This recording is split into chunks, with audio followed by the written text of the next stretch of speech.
Hello guys, nandito na naman tayo at ito pag-usapan lang natin ito kakaiba to ha. Kakaiba ang mga kabastusan nung kakapiranggot ng mga Pilipinong mga didilis Kabastusan na pinaggagawa at ipinakita pa sa mga Canadian kung paano sila parang mga walang pinag-aralan ang kabobohan nila na binuli nila si Auntie Claire. Guys, kahiya-hiya kayo. Natutuwa ba kayo mga didili sa pinagagawa ninyo? Kakapiranggot lang naman kayo dyan. Wala pa nga kayong 30 eh.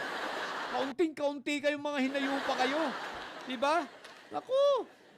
Ito guys, nakakahiya sa ibang lahi na pinapakita natin na ganong kabastos tayo sa ating mga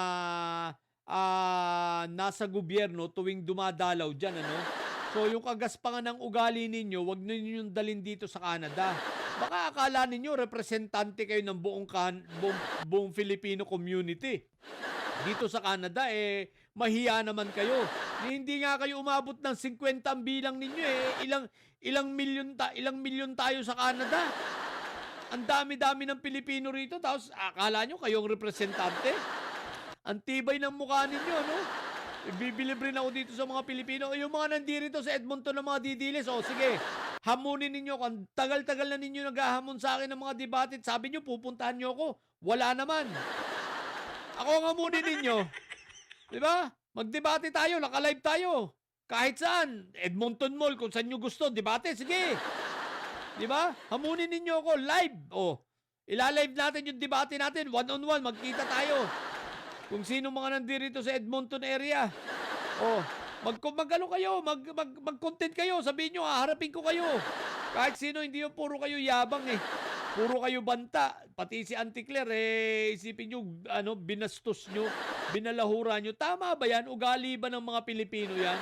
Sa bagay, hindi naman kayo Pilipino, didilis kayo. Iba yung ugali ninyo, di ba? Katulad ni Sayad. Mga basag ulera, basag ulero, di ba?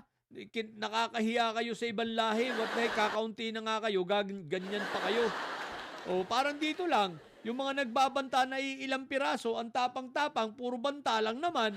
Hindi naman kayang gawin. Kung gusto ninyo, gawin natin. Alam nyo naman, dito, hindi naman tayo pwede magsuntukan. Di ba? Ganito na lang, magdebate tayo harapan. Ilalive natin, haharapin ko kayo kahit sino pa kayo. Di ba?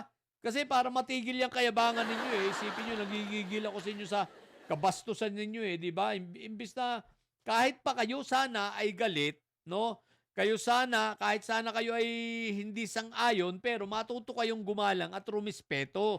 Bakit? Wala tayo sa sarili nating bansa, nasa ibang lugar kayo. Kahit pa sabihin nyo yung iba sa inyo ay citizen na rito sa Canada, huwag kayong bobo. Pilipino pa rin kayo, mga hinayupa kayo. So, ibig sabihin, dapat bigyan nyo naman ng respeto paggalang man lang. Hindi yung hayagang sa kalsada, kabastusan ninyo. Di ba, pinapanood kayo ng ibang mga lahi. What the heck, di ba? Nakakahiya kayo, mga hinayupa kayo. Basta didilis talaga, salot sa Pilipinas, Hindi lang sa Pilipinas, sa buong mundo, basta didilis. Bobo. Basta didilis, salot talaga. Ilang piraso lang naman, kala mo napakarami. Ilang piraso, Diyos ko po, Rudy. Mga hinayupak na ito, Hindi na nahiya ang putik na yan. Anyway, akala nyo naman, maapektuhan naman si Auntie Claire ng kagaganyan nyo. Malabo.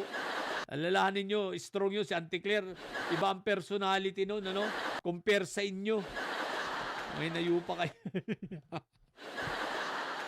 So, yun lang. What the heck? Sa mga bobong didilis dyan at may sayad na nyo, ang tatay nyo ay preso, ang BP nyo ay bobo. Manatili kayo mga bobo at may sayad sapagkat ang may sayad ay lagi high blood. Bye!